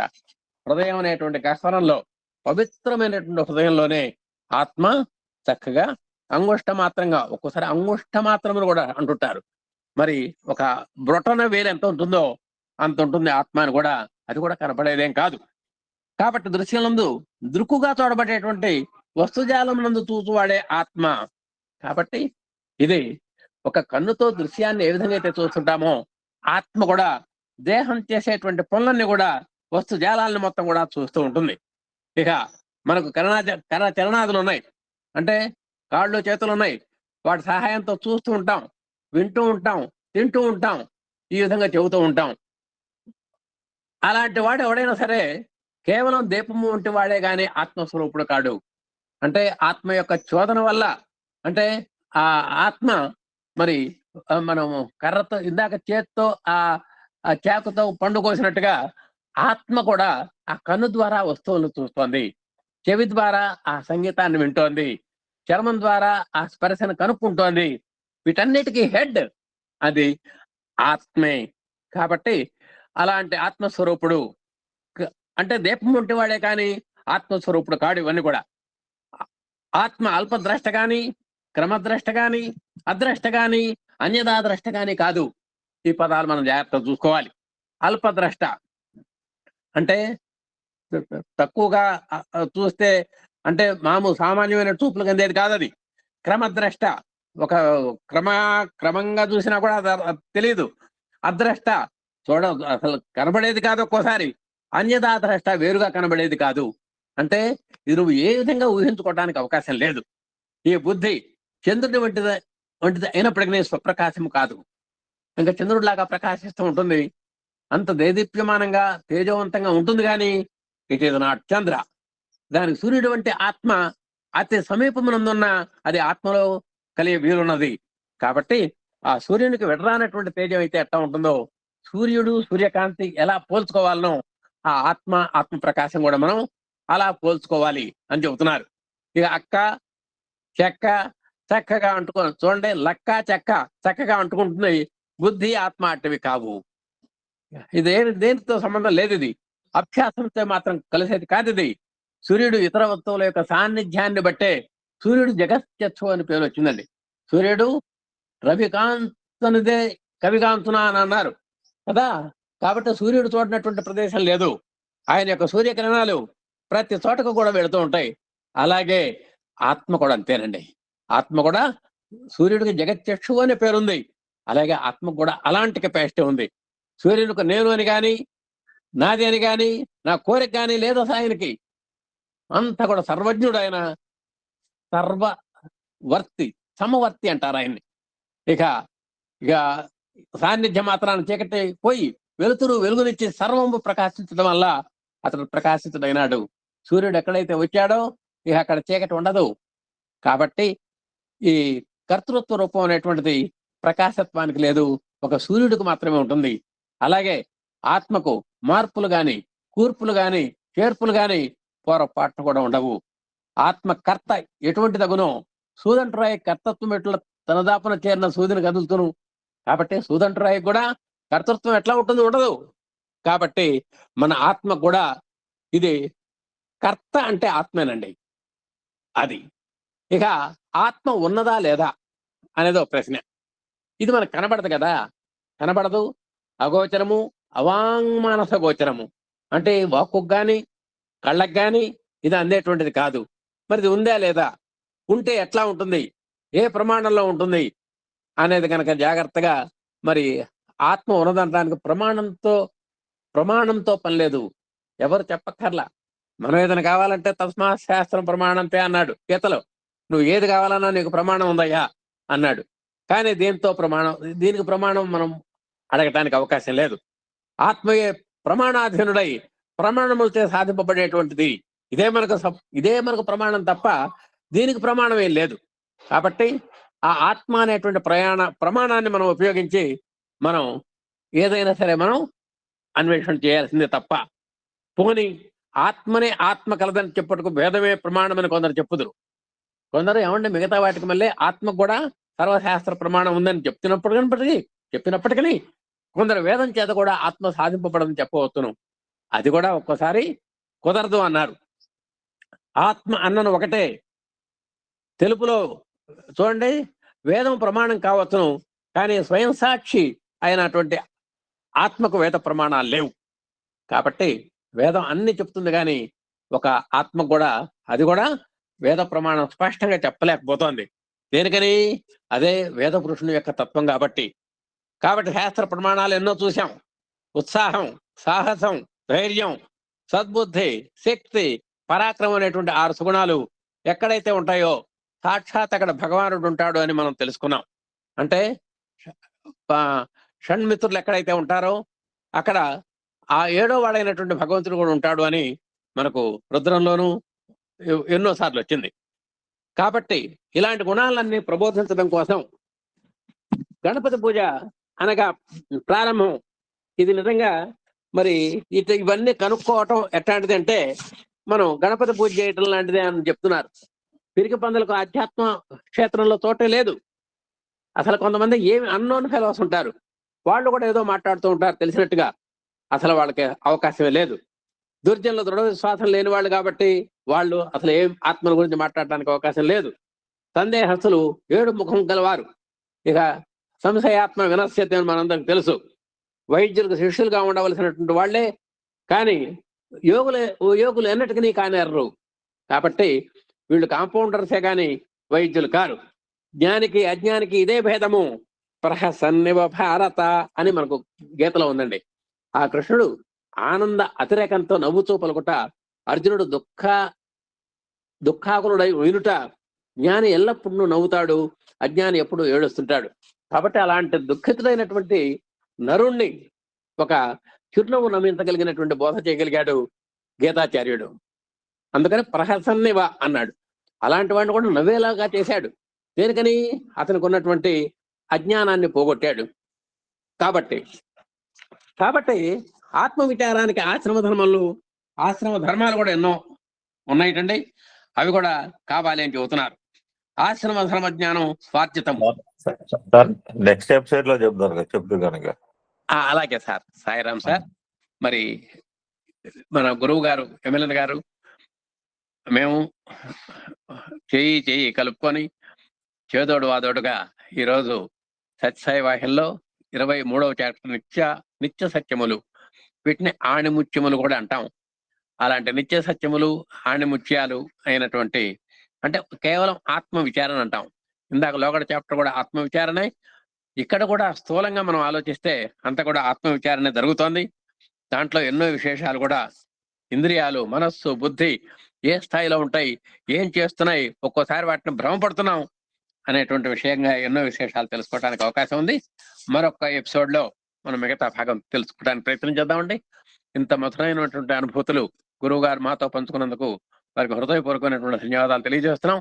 అలాగే ఇవాళ సుందరి గారి మనవాడు చిరంజీవి కేతన్ సాయి ఇవాళ చక్కటి అద్భుతమైనటువంటి మన కథని చెప్పి తాను గెలవటానికి ప్రోద్బలమైనటువంటి కథ ఏమిటో చక్కగా చెప్పాడు. దాంట్లో కూడా ఎన్నో విలువలతో కూడినటువంటి కథ. ఆ కుర్రాడికి కూడా హృదయపూర్వకమైనటువంటి ఆశీర్వచనాలు తెలియజేస్తూ ఏఎస్బి అతన్ని చక్కగా జ్ఞాన విజ్ఞాన ఖనిగా అభివృద్ధి చెందాలని మనస్ఫూర్తిగా కోరుకుంటోంది. మరి మనం నెక్స్ట్ కార్యక్రమంలోకి వెళ్దాం. ఓం శ్రీ సాయిరాం, జై జై సాయిరాం.